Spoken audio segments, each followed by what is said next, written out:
बिस्मिल्लाहिर्रहमानिर्रहीम इय्याका नअबुदु व इय्याका नस्तईन।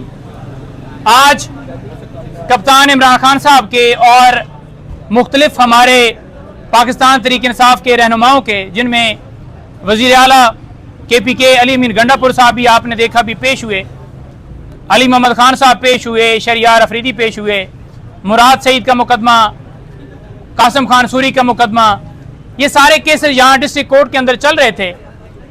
पहले मैं आपको बताऊं इमरान खान साहब की हद तक तो आज अदालत में पेश हुए हैं और खान साहब की यहाँ पर हाजिरी के लिए हमने इस्तदा की है और अदालत ने 20 अप्रैल को इमरान खान को अदालत में तलब कर लिया है।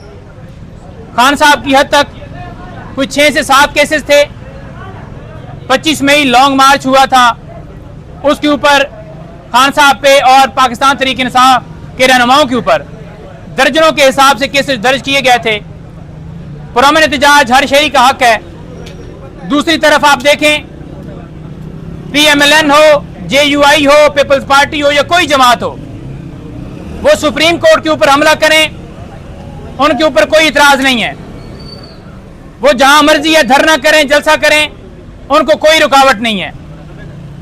आज भी आप देखें कि हमने जलसे के हवाले से इंतजामिया को दरखास्त दी है 30 तारीख के लिए, लेकिन क्या आपने कहीं पर देखा कि मंजूरी हुई है? नहीं देंगे। खौफ, डर और जो भी अदलिया की आज़ादी के ऊपर, रूल ऑफ लॉ के ऊपर, मुल्क के अंदर साफ शफाफ इलेक्शन होने चाहिए थे, उसके ऊपर कोई भी एहतजाज करेगा तो उसके ऊपर पाबंदी है। अली अमीन गंडापुर साहब पेश हुए हैं।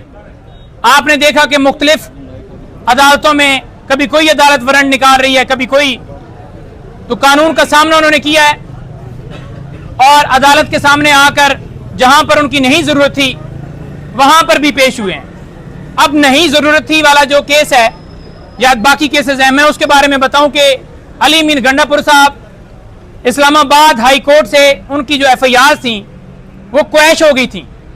उसके बावजूद उनके नाम से पुकार चल रही थी, हालांकि ऑर्डर हमने अदालत में जमा करवा दिए थे। तो उन्हें पता चला कि मेरे नाम के हवाले से पुकार चल रही हैं, तो उन्होंने कहा कि मैंने उन अदालतों में भी पेश होना है जहां पर अभी पुकार चल रही है। तो ये कानून की बालादस्ती।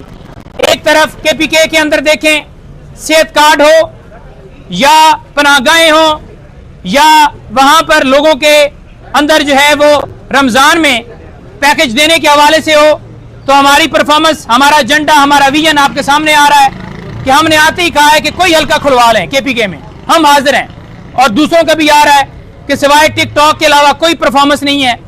पिछले जितने एतवार गुजरे हैं, सिवाय करप्शन, अपने केसेस बनाने के, अपने पैसे बनाने के, उसके अलावा उनका कोई और जो है मकसद नहीं था।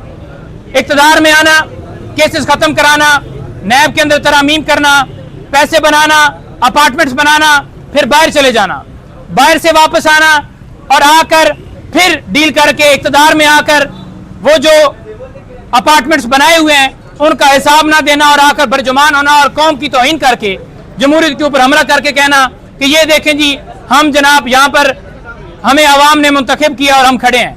अवाम ने आपको रिजेक्ट कर दिया, किस वजह से? कि आपकी परफॉर्मेंस नहीं है। डोनाल्ड लू के बयान के ऊपर एक कमेंट करना चाहूंगा, एक और कमेंट करके आपसे इजाजत लूंगा। डोनाल्ड लू ने जो बयान दिया है वो खुद चोर है, उसने जो है वो कसूरवार है, वो मुल्ज़म है। जो मुल्ज़म होता है वो कभी भी तस्लीम नहीं करता कि उसकी कोई गलती है। उसने धमकी भिजवाई, धमकी के ऊपर इनकार किया, बाकी सारी बातें उसने तस्लीम कर ली हैं। उसने कहा है कि साफ और शफाफ इलेक्शन, मैं नहीं कहूंगा कि वहां हुए हैं। उसने कहा है कि मीडिया के ऊपर पाबंदी है। उसने तस्लीम कर लिया है कि पाकिस्तान के अंदर बुनियादी हकूक की खिलाफ वर्जियां हो रही हैं। 9 मई के हवाले से भी उसने बात की है। तो सारी बातें तस्लीम कर ली हैं उसने, और एक बात उसने रिजेक्ट की है जो उसके ऊपर था कि तुम कौन होते हो हमें कहने वाले कि अगर इमरान खान को हटा दोगे तो तुम्हें माफ कर दिया जाएगा और अगर इमरान खान को नहीं हटाओगे तो तुम नताइज भुगतोगे। ये बात, इस बात के ऊपर उसने इनकार किया है और जो उसके सहूलतकार थे उन्होंने फौरन ही प्रेस कॉन्फ्रेंस की है। उन्होंने कहा है कि देख लें जी कि बयानिया जो इनका था कि साइफर आया है, तो साइफर तो नहीं आया, डोनाल्ड लू कह रहा है।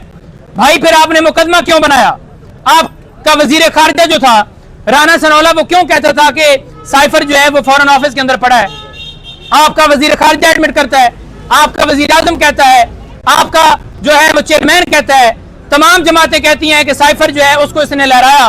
तो अब उस अमेरिका का जो असिस्टेंट है उसकी ताबेदारी करते हुए आप कह रहे हो कि जनाब वो कह रहा है कि साइफर गया ही नहीं है। तो फिर केस किस बात का चल रहा है? किस बात की इमरान खान को सजा है? बात यह है कि साइफर आया, साइफर के बदले में हुकूमत गिराई गई। 2 नेशनल सिक्योरिटी काउंसिल की मीटिंग हुई जिसमें यह बात तस्लीम की गई कि ऐसी लैंग्वेज इस्तेमाल की गई है और उसके ऊपर डी मार्च किया गया। डी मार्च का मतलब यह है कि हम एहतजाज करते हैं। तो जब डी मार्च कर लिया गया है, नेशनल सिक्योरिटी काउंसिल की मीटिंग के अंदर यह बात तस्लीम कर ली गई है, तो आज फिर तुम अमेरिका के साथ मिल गए हो। तो ये है इनका असल चेहरा। और पाकिस्तान तहरीक इंसाफ के ऊपर यह इल्जाम लगाया जा रहा है कि यह फलस्तीन के हक में नहीं है। इमरान खान एक मुहिब वतन पाकिस्तानी, एक मुसलमान जिसने मुस्लिम उम्मा का मुकदमा लड़ा। 15 मार्च उसने इस्लामोफोबिया के हवाले से दिन मंजूर करवाया। इमरान खान ने अलकादर ट्रस्ट बनाया कि वहां पर इस्लामी तालीम हासिल की जा सके, और इन्होंने उसके ऊपर ही, उस अलकादर ट्रस्ट के ऊपर ही मुकदमा बना दिया। वो एक मुहिब वतन पाकिस्तानी है। मेरे साथ इमरान खान ने कहा कि आप जाकर फलस्तीन के हवाले से बात करें और बताएं कि हम इसराइल को कभी जो रियासत है तस्लीम नहीं करते। ये जो नवाज शरीफ है, इमरान खान के लफ्ज हैं, नवाज शरीफ है, ये आया है पाकिस्तान में, इसने आते ही कोई बयान दिया है? इसने आते ही कोई फलस्तीन के हक में स्टेटमेंट दी है? क्योंकि ये अमेरिका और इंडिया और उनके साथ मिला हुआ है और उनके साथ ये बात तय करके अमेरिका के साथ ये डील करके आया है, तो लिहाजा इसने नहीं बोलना। और दूसरी तरफ हमारे ऊपर इल्जाम है कि ये अदारों के खिलाफ हैं। हम इस बात की पुरजोर मजम्मत करते हैं। ये जो कैंपेन चलाई जा रही है, इमरान खान के अल्फाज आपको याद होंगे। उन्होंने कहा था कि ये मुल्क मेरा है, ये अदारे मेरे हैं, और कोई ये प्रोपेगेंडा करने की जितनी मर्जी कोशिश करें, जितनी मर्जी अपनी सोशल मीडिया के करें कि हमने अटैक करना है, इनके पास परफॉर्मेंस के लिए एक चीज भी नहीं है सिवाय इमरान खान के ऊपर झूठे केसेस, जेली बोतान लगाने के। इनके पास कोई एक एजेंडा नहीं है कि इस मुल्क को कैसे इस दलदल से निकाल सकते हैं। तीनों द्वार की हुकूमत, इनकी 16 महीनों की हुकूमत आपने देखी, इनकी परफॉर्मेंस जीरो है। 8 फरवरी लोगों ने इनको रिजेक्ट किया, इन्होंने मैंडेट के ऊपर डाका डाला। इमरान खान का, पाकिस्तान तहरीक इंसाफ का, पाकिस्तान तहरीक इंसाफ के वर्कर्स का 2 टोक जवाब है कि हम इंशाअल्लाह ताला इनके हलक से ये मैंडेट वापस लेंगे। ये जलसे, जुलूस, रैलियां, लॉन्ग मार्च, धरने, इनके हम एक्सपर्ट्स हैं और हर जगह के ऊपर आप देखेंगे कि इंशाअल्लाह ताला हम दिन ब दिन ये जो सिलसिला है आगे बढ़ेगा। सब ये बताइएगा कि डोनाल्ड लू को भी पेश कर दिया गया, पीटीआई की तरफ से प्रेस कॉन्फ्रेंस भी होगी, अब नेक्स्ट प्लानिंग क्या है? देखिए, नेक्स्ट प्लानिंग हमने 30 के लिए इजाजत मांगी हुई है और ये एहतजाज पूरे मुल्क में इंशाल्लाह होंगे। और एहतजाज की सूरत में अगर ये गिरफ्तारियां और सिलसिला यूं जारी रहा, हमारे लोगों को उठाया गया, तो फिर खान कॉल देगा, फिर इंशाल्लाह लॉन्ग मार्च भी होगा, फिर जो खान का हुक्म होगा उसके ऊपर तकमील होगी। और जब तक ये मैंडेट वापस नहीं करते, हम कानून की बालादस्ती के लिए जंग लड़ रहे हैं, इक़्तिदार के लिए नहीं है। और कानून की बालादस्ती यही है कि जो मैंडेट है वापस किया जाए और असल नुमाइंदों को, जो इस मुल्क के अंदर कानून चाहते हैं, उनको यहाँ पर होने दिया जाए। हम यही बात है। केपी की हुकूमत से वफाक राजी है, उससे ताउन करेंगे केपी की हुकूमत के साथ? देखिए, केपीके की हुकूमत से वफाक, अब अली मीन गंडापुर साहब से तो मसला हो सकता है, लेकिन हुकूमत जो है वहां पर अवाम है, सूबा है पूरा, उसके साथ किसी की दावत नहीं होनी चाहिए। अब अली मीन गंडापुर वजीर आजम, जो सो कॉल्ड वजीर आजम है, जो मुंतखब भी नहीं हुआ, उसके पास गया है सिर्फ और सिर्फ इसलिए कि सूबे के मसाइल के लिए, बतौर पाकिस्तान तहरीक इंसाफ के सूबे के सदर की हैसियत से नहीं, बतौर वहां पर कोई पीटीआई के रहनुमा की हैसियत से नहीं, बतौर वहां पर गया है सूबे की नुमाइंदगी की हैसियत से कि वो सूबे का वजीर आला है।